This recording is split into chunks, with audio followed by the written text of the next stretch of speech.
आइए दोस्तों, आज हम लोग एनालिसिस करने वाले हैं सीआरपीएफ कांस्टेबल ट्रेड्समैन की एग्ज़ाम जो 4 जुलाई की फर्स्ट शिफ्ट को हुआ था। तो दोस्तों, जो 4 जुलाई की फर्स्ट शिफ्ट में जो जितने भी जीएस की क्वेश्चन पूछा गया था, मैं एग्जैक्टली वही क्वेश्चन को मैं आज लाया हूँ। आज हम लोग इस क्वेश्चन को पूरा एनालिसिस करेंगे। तो आज आपको इस वीडियो से बहुत कुछ सीखने को मिलेगा, क्योंकि मैं जो जितना भी क्वेश्चन लाया हूँ, मैं इसका सारा सब क्वेश्चन का मैं पोस्टमार्टम आज करने वाला हूँ। और जो जितने भी क्वेश्चन इस क्वेश्चन से रिलेटेड जो बन सकते हैं, मैं आज आपको बताऊंगा। तो अगर थोड़ा सा समय अगर ज़्यादा भी लगे तो आप डरिएगा नहीं। आज आपको इस वीडियो के माध्यम से बहुत कुछ सीखने को मिलेगा, तो आप वीडियो में बने रहें। चलिए इस वीडियो की शुरुआत करते हैं। दोस्तों, पहला क्वेश्चन है कि खिज्र खां का शासनकाल कब से कब तक था। तो खिज्र खां सैयद वंश का संस्थापक था। अगर सैयद वंश की कार्यकाल के बारे में बात करूं तो सैयद वंश का कार्यकाल था 1414 ईस्वी से कितना 1414 यानी 1414 से 1451 ईस्वी तक। अगर उस समय काल में अगर खिज्र खां की शासनकाल के बारे में बात करूं तो खिज्र खां का शासनकाल था 28 मई 1414 ईस्वी से लेकर 20 मई 1421 तक था। कितना था? 28 मई 1414 से लेकर 20 मई 1421 तक था। दोस्तों, 1414 थोड़ा सा हेजिटेशन वाली वर्ड है। चलिए, सेकंड क्वेश्चन है कि 2021 में कौन भारतीय मूल के अमेरिकी महिला अंतरिक्ष गई। दोस्तों, इस क्वेश्चन से जितने भी रिलेटेड क्वेश्चन बन सकते हैं, मैं आज आपको बताऊंगा। क्वेश्चन है कि 2021 में कौन भारतीय मूल की अमेरिकी महिला अंतरिक्ष गई। कब? 2021 में, यानी ये करंट अफेयर का सवाल है।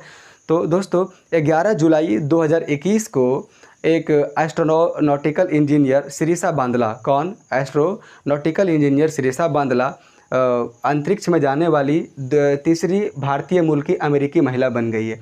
अगर मैं बात करूं कि पहली कौन है, तो पहली है कल्पना चावला। और अगर मैं बात करूं दूसरी, तो दूसरी कौन है, तो सुनीता विलियम्स। दोस्तों, कल्पना चावला गई थी 1997 में, और ये लगभग 31 दिन 14 घंटे और कुछ समय तक वहाँ पे रही थी। अगर मैं बात करूँ सुनीता विलियम्स की, तो सुनीता विलियम्स जी गई थी 2006 में, और उन्होंने 195 दिनों तक समय वहाँ पे बिताई थी। अगर मैं बताऊं कि एक कल्पना चावला के अंतरिक्ष यान का नाम क्या था, तो कल्पना चावला के अंतरिक्ष यान का नाम था STS-87 कोलंबिया फेडरल। क्या था? STS-87 Colombia federal. दोस्तों, ये एग्जाम में क्वेश्चन कई बार आया हुआ है। और ये कितने दिनों तक वहाँ पे रही थी? तो 31 दिन 14 घंटे कुछ मिनट तक रही थी। अगर मैं बात करूँ कि अंतरिक्ष में जाने वाली प्रथम महिला कौन थी, प्रथम महिला ओवरऑल, तो अंतरिक्ष में जाने वाली प्रथम महिला थी कौन? तो वेलेंटिना तेरेस्कोवा थी। दोस्तों, जब ये गई थी वेलेंटिना तेरेस्कोवा, उस समय इसकी उम्र मात्र 26 वर्ष थी। इस प्रकार अभी तक में सबसे कम उम्र की महिला जो अंतरिक्ष गई है वो कौन है? वेलेंटिना तेरेस्कोवा है। अगर मैं बात करूं कि प्रथम भारतीय कौन थे जो अंतरिक्ष गए थे, तो प्रथम भारतीय थे दोस्तों राकेश शर्मा, जो 1984 में यानी 1984 में गए थे। सोवियत संघ रूस के द्वारा गए थे वहाँ पे। अगर मैं बात करूँ कि अंतरिक्ष में सबसे लंबे समय तक कौन रही महिला में, और पुरुष में सबसे लंबे समय तक कौन रहा, तो महिला में सबसे लंबे समय तक रही थी क्रिस्टीना कोच, जो अभी हाल ही में 2019 में गई थी। तो कितने दिनों तक रही थी? तो 328 दिनों तक रही थी। कहाँ की निवासी थी? तो अमेरिका की निवासी थी। अगर मैं बात करूं पुरुष की कि सबसे ज़्यादा दिन तक पुरुषों में कौन रहा, तो सबसे ज़्यादा दिन तक पुरुषों में रहा मार्क वनडे रहा। कौन? मार्क वनडे रहा। तो कितने दिनों तक रहा? तो 355 दिनों तक रहा। अगर मैं बात करूं कि क्या ऐसा कोई जानवर है जो अंतरिक्ष कभी गया हो, तो हाँ, एक जानवर है, उसका नाम है दोस्तों लाइका। और लाइका एक कुत्ता है जो सोवियत संघ रूस के द्वारा 1957 में भेजा गया था। दोस्तों, ये वास्तव में ये जो लाइका है वो कुत्ता नहीं, कुतिया है। ठीक है, चलिए अभी क्वेश्चन संभवतः जहाँ तक बन पाया, चूँकि ये एनालिसिस का क्लास है, तो मैं अभी इसको यहीं तक रखता हूँ। नेक्स्ट क्वेश्चन है कि रजिया सुल्तान के बाद सबसे प्रभावशाली शासक कौन बना। तो रजिया सुल्तान के बाद सबसे प्रभाव शासक बना गयासुद्दीन बलबन। अगर मैं गयासुद्दीन बलबन के कार्यकाल के बारे में बात करूं तो इनका कार्यकाल था 1266 से लेकर 1287 ईस्वी तक। मैं इसका कार्यकाल के बारे में इसलिए मैं बोल रहा हूं क्योंकि पहला क्वेश्चन है कि खिज्र खां का शासनकाल कब से कब तक था। हो सकता है कि आने वाला कुछ एग्जाम में, जो आने वाले जो दिनों में जो एग्ज़ाम है, उसमें किसी का भी शासनकाल के बारे में पूछा जाए। तो किसका? गयासुद्दीन बलबन, जो रजिया सुल्तान के बाद बना शासक, उसका कार्यकाल था 1266 ईस्वी से लेकर 1287 ईस्वी तक। दोस्तों जो ये रजिया सुल्तान है, इनके पिता का नाम था इल्तुतमिश। तो इल्तुतमिश की मौत हुआ था 12 अप्रैल 1236 ईस्वी को। तो इल्तुतमिश की मौत के बाद इनकी बेटी रजिया सुल्तान उसका उत्तराधिकारी बन गई और ये रजिया सुल्तान का कार्यकाल हो गया 1236 ईस्वी से लेकर 1240 ईस्वी तक। इस प्रकार रजिया सुल्तान पहली महिला शासिका बन गई और ये रजिया सुल्तान दिल्ली सल्तनत के भी पहली महिला शासिका बन गई।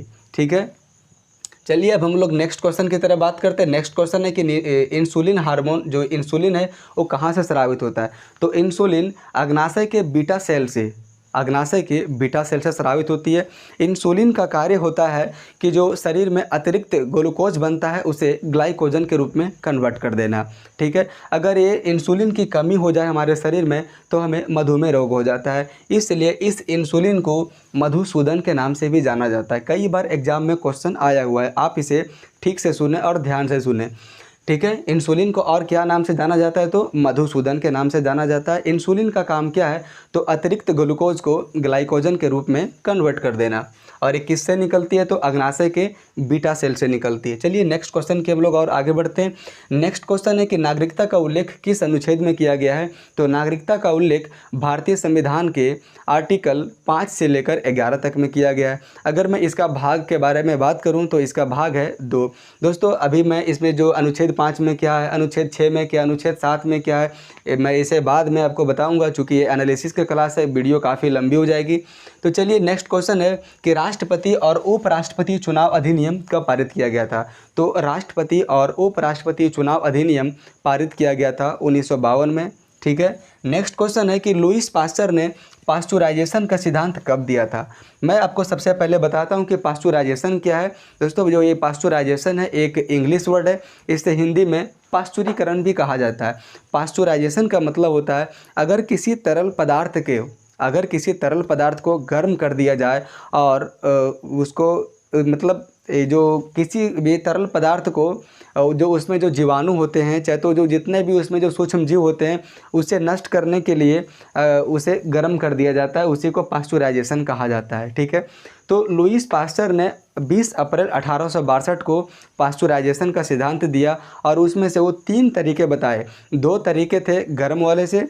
अगर किसी भी तरल पदार्थ को 72 डिग्री सेल्सियस पे 15 सेकंड तक गर्म कर दिया जाए तो उसमें जो सूक्ष्म जीव होते हैं वो मर जाते हैं। कितना, मैंने क्या बताया कि अगर किसी भी तरल पदार्थ को 72 डिग्री सेल्सियस पर तक गर्म कर दिया जाए, कितना समय तक, 15 सेकंड तक, तो उसमें से जितने भी सूक्ष्म जीव होते हैं वो मर जाते हैं। या तो अगर आप 62.8 डिग्री सेल्सियस पर अगर किसी तरल पदार्थ को गर्म करते हैं 30 मिनट तक, कितना, 30 मिनट तक, तो उसमें से जो जितने भी सूक्ष्म जीव होते हैं वो मर जाते हैं। तो ये दोनों हो गया ताप पर, यानी इन्होंने 2 सिद्धांत दिया। एक दिया HTSTM यानी high temperature short time method, अगर आप टेम्परेचर ज़्यादा लगाएंगे तो समय कम लगेगा। और एक दिया था low temperature long time method, यानी अगर तापमान कम रहेगा तो जाहिर सी बात है कि समय ज़्यादा लगेगा। तो क्या सिर्फ तापमान के बढ़ाने से ही सूक्ष्म जीव का नाश हो सकता है या तो उसे नष्ट किया जा सकता है? नहीं, अगर किसी तरल पदार्थ का तापमान कम कर दिया जाए, कितना कम कर दिया जाए, अगर किसी तरल पदार्थ का तापमान -4 डिग्री सेल्सियस से -10 डिग्री सेल्सियस तक भी कर दिया जाए तो उसमें जो जितने भी सूक्ष्म जीव होते हैं वो मर जाते हैं। चलिए इसका कभी और हम बताएंगे पूरा डिटेल से। नेक्स्ट क्वेश्चन है कि शिलांग का पठार किस पठार के अंतर्गत आता है। तो शिलांग का पठार छोटा नागपुर पठार के अंतर्गत आता है। अगर मैं बात करूं कि शिलांग का पठार कहाँ स्थित है, तो शिलांग का पठार स्थित है मेघालय में। इस शिलांग के पठार को काबरी का पठार भी कहा जाता है। क्या कहा जाता है? काबरी का पठार भी कहा जाता है। दोस्तों इस शिलांग का जानते हैं इसका नाम शिलांग क्यों रखा गया? क्योंकि यहाँ जो शिलांग नामक पहाड़ी जो है स्थित है वहाँ पे एक शिलांग नामक देवता रहते हैं। कौन सा नामक? शिलांग नामक देवता रहते हैं। तो वही शिलांग नामक देवता के कारण इस पूरे क्षेत्र का नामकरण करके क्या कर दिया गया, तो शिलांग कर दिया गया। दोस्तों यहाँ पे बहुत बड़े बड़े चट्टान हैं, इसलिए अगर कभी एग्जाम में आ जाए कि भारत के चट्टान के राजधानी के रूप में किसे जाना जाता है, तो शिलांग को जाना जाता है। अच्छा, ये जो शिलांग है ना, इसे दक्षिण का स्कॉटलैंड भी कहा जाता है। क्या कहा जाता है? दक्षिण का स्कॉटलैंड कहा जाता है। क्यों कहा जाता है? क्योंकि यह बहुत ऊपर स्थान पे बसा हुआ है शिलांग। चलिए नेक्स्ट क्वेश्चन है कि पूर्वी चालुक्य वंश की स्थापना किसने की। आप यहाँ पे फंस सकते हैं, एक है पूर्वी चालुक्य वंश और एक है चालुक्य वंश, लेकिन एग्जाम में क्वेश्चन क्या आया, पूर्वी चालुक्य वंश। तो पूर्वी चालुक्य वंश की स्थापना किसने किया था, तो विष्णुवर्धन जी ने किया था। अगर पूछा जाए कि सिर्फ चालुक्य वंश का स्थापना किसने किया, तो पुलकेशिन प्रथम ने किया। कब किया था, तो 543 ईस्वी में किया था। इसमें से एक और पॉपुलर क्वेश्चन है कि कभी कभी पूछता है कि चालुक्य वंश का सबसे प्रतापी शासक कौन था, तो चालुक्य वंश का सबसे प्रतापी शासक था पुलकेशिन द्वितीय। कौन था, पुलकेशिन द्वितीय। चलिए अब हम लोग बढ़ते हैं नेक्स्ट क्वेश्चन की तरफ। नेक्स्ट क्वेश्चन है कि भारत में कितने प्रतिशत पठारी क्षेत्र है। दोस्तों मोस्ट इंपॉर्टेंट है, आप इसे ठीक से सुनिएगा, क्योंकि मेरे पास बोर्ड में कहीं जगह है नहीं लिखने के लिए, मैं इसलिए आपको ओरली में बता दे रहा हूँ। ठीक है, तो क्वेश्चन है कि भारत में कितने प्रतिशत पठारी क्षेत्र है। तो पठारी क्षेत्र का प्रतिशत भारत में 28 है। कितना, 28 है। अगर पहाड़ों का प्रतिशत पूछा जाए तो 18 है। कितना, 18 है। अगर मैदानी भागों का प्रतिशत पूछा जाए तो कितना है, 43। कितना, 43। और अगर पर्वतीय भागों का प्रतिशत पूछा जाए तो है 11। मैं आपको फिर से मैं इसे बता देता हूं कि पठारी क्षेत्र का प्रतिशत 28 है और पहाड़ी क्षेत्रों का प्रतिशत 18 है, मैदानी भागों का प्रतिशत 43 है और पर्वतीय भागों का प्रतिशत 11 है। चलिए नेक्स्ट क्वेश्चन की हम लोग और आगे बढ़ते हैं। नेक्स्ट क्वेश्चन है कि हड़प्पा सभ्यता ग्लोब में किस दिशा में है। देखिए क्वेश्चन पूरा चेंज कर दिया, यहाँ ये न्यू क्वेश्चन है कि तो हड़प्पा सभ्यता ग्लोब में किस दिशा में, तो हड़प्पा सभ्यता ग्लोब में दक्षिणी पूर्वी दिशा में है। अगर आपने इसे ठीक से पढ़ा होगा तो ही आप इस क्वेश्चन को टिक आउट कर सकते थे। ठीक है, तो मैंने क्या बताया इसका आंसर, दक्षिणी पूर्वी दिशा में। चलिए हड़प्पा सभ्यता के बारे में हम लोग थोड़ा कुछ जान लेते हैं शॉर्टली। इस हड़प्पा सभ्यता का खोज किया गया था 1921 में दयाराम साहनी के द्वारा। इस हड़प्पा सभ्यता को सिंधु घाटी सभ्यता के नाम से भी जाना जाता है। इसी हड़प्पा सभ्यता में एक और जगह है जिसका नाम है मोहनजोदड़ो। उस मोहनजोदड़ो का खोज किया गया था राखल दास बनर्जी के द्वारा किया गया था। चलिए अब हम इसकी भाषा के बारे में बात करते हैं, चूँकि सबको ये नॉर्मल जो जितने भी कॉन्सेप्ट हैं इसको सबको मालूम होता है। मैं आज आपको एक कॉन्सेप्ट में बताऊंगा जो ताकि अगर एग्ज़ाम में आ जाए तो आप उसे बना ले पाइएगा। अगर इसकी भाषा के बारे में बात करा जाए कि हड़प्पा सभ्यता का भाषा क्या था, तो साथियों ऐसा माना जाता है कि हड़प्पा सभ्यता का भाषा था प्रोटो द्रविडियन था। क्या था, प्रोटो द्रविडियन था। अगर पूछा जाए कि हड़प्पा सभ्यता के लोग का व्यवसाय क्या था, तो हड़प्पा सभ्यता के लोग का व्यवसाय था कृषि।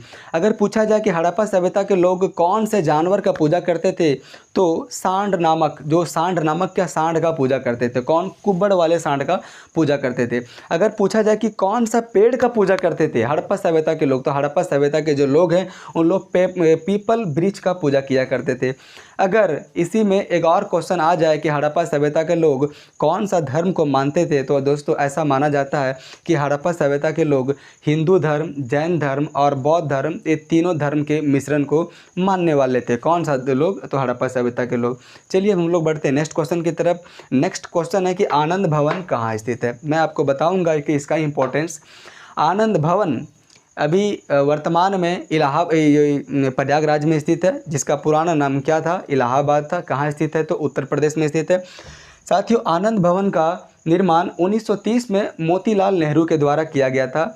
मुख्यतः इस आनंद भवन में नेहरू परिवार के जो जितने भी लोग थे वो यहीं पे निवास करते थे। कहाँ पे, आनंद भवन में। अभी हाल ही में इंडियन नेशनल कांग्रेस ने इस आनंद भवन का नाम बदल कर दिया है स्वराज भवन। दोस्तों मोस्ट इंपॉर्टेंट है, क्वेश्चन एग्जाम में आ सकता है कि आनंद भवन का वर्तमान में नाम क्या बदल कर दिया गया है, तो कि क्या रख दिया गया है, तो स्वराज भवन। मैं आपको एक चीज़ बताऊँ मोतीलाल नेहरू के बारे में, क्या आप जानते हैं कि मोतीलाल नेहरू का वास्तविक नाम क्या था, तो मोतीलाल नेहरू का वास्तविक नाम था गंगाधर नेहरू।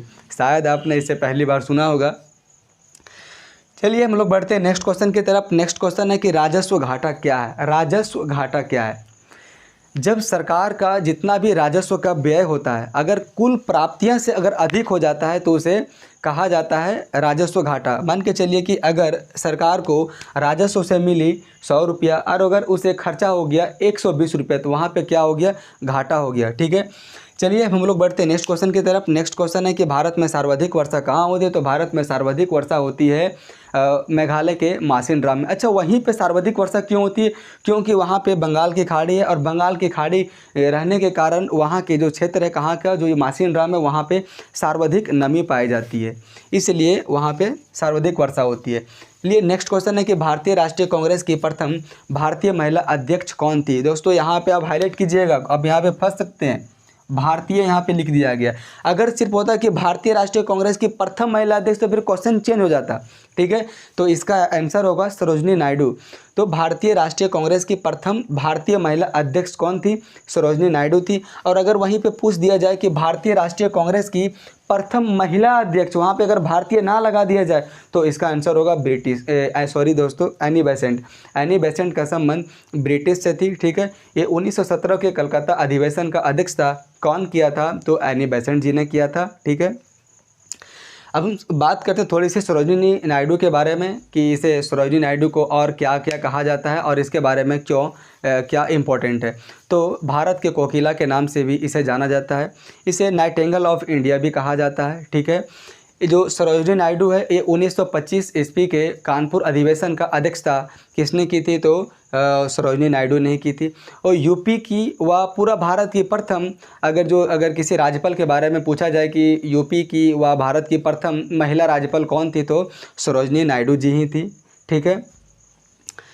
तो और अगर एक क्वेश्चन इसमें और है कि विजय विश्व तिरंगा प्यारा झंडा ऊंचा रहे हमारा, यह नारा किसने दिया? तो श्यामलाल गुप्ता।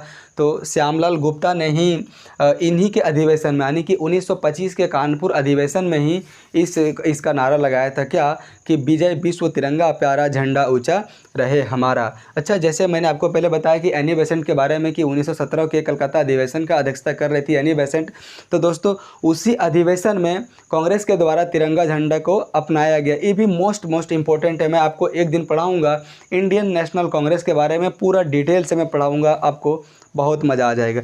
चलिए नेक्स्ट क्वेश्चन है कि 2011 के जनगणना के अनुसार सबसे कम जनसंख्या वाला राज्य कौन है? वेरी इजी है। तो सबसे कम जनसंख्या वाला राज्य है सिक्किम। अगर 2011 की जनगणना के अनुसार इसकी जनसंख्या के बारे में अगर पूछा जाए कि कितनी थी, तो इसकी जनसंख्या थी 6,10,577। कितनी थी? 6,10,577। अगर पूछा जाए कि दूसरी कम जनसंख्या वाला राज्य कौन है, तो दूसरी सबसे कम जनसंख्या वाली राज्य है कौन? मिजोरम। अगर उसकी जनसंख्या पूछा जाए तो उसकी जनसंख्या है 10,91,014। ऐसा ये जो आंकड़ा है जनगणना 2011 के अनुसार दिया गया है। नेक्स्ट क्वेश्चन है कि 2019 में केरल में महिलाओं के विकास के लिए, कब? 2019 में केरल में महिलाओं के विकास के लिए कौन सी योजना को लॉन्च की गई थी? तो वहाँ पे लॉन्च की गई थी अपना घर प्रवासी आवास परियोजना, ठीक है। ये बहुत पुराना करंट अफेयर पूछ लिया।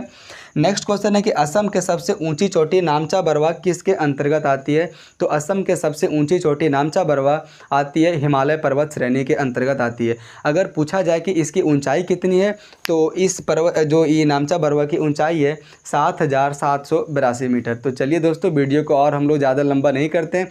अगर मैं चाहूँ तो इस पर अभी 1 घंटा 2 घंटे तक मैं अभी पूरा डिटेल से इसका एनालिसिस कर सकता हूँ, लेकिन अभी चूँकि ये एनालिसिस का मतलब ये जो टाइम है, ठीक है, कि कौन कौन सा क्वेश्चन एग्जाम में आ रहा है, ताकि आपका थोड़ा सा और आप पढ़ लें और आपको कुछ ज़्यादा कुछ सीखने को मिले। मैं अपना पूरा भरपूर मैं प्रयास किया हूँ। बाकी आपको मेरा वीडियो कैसा लगा आप मुझे कमेंट बॉक्स में ज़रूर बताएं। मैं पूरा एनालिसिस के साथ साथ मैं आपको इसका पूरा डिस्क्रिप्शन में बताऊंगा कि इससे संबंधित और जो जितने इम्पोर्टेंट फैक्ट हैं। तो आप मुझ पर और मेरा चैनल पे ध्यान दें और मेरा चैनल को आप सब्सक्राइब करें, और आपको कैसा लगा आप मुझे कमेंट बॉक्स में ज़रूर बताएँ। Thank you.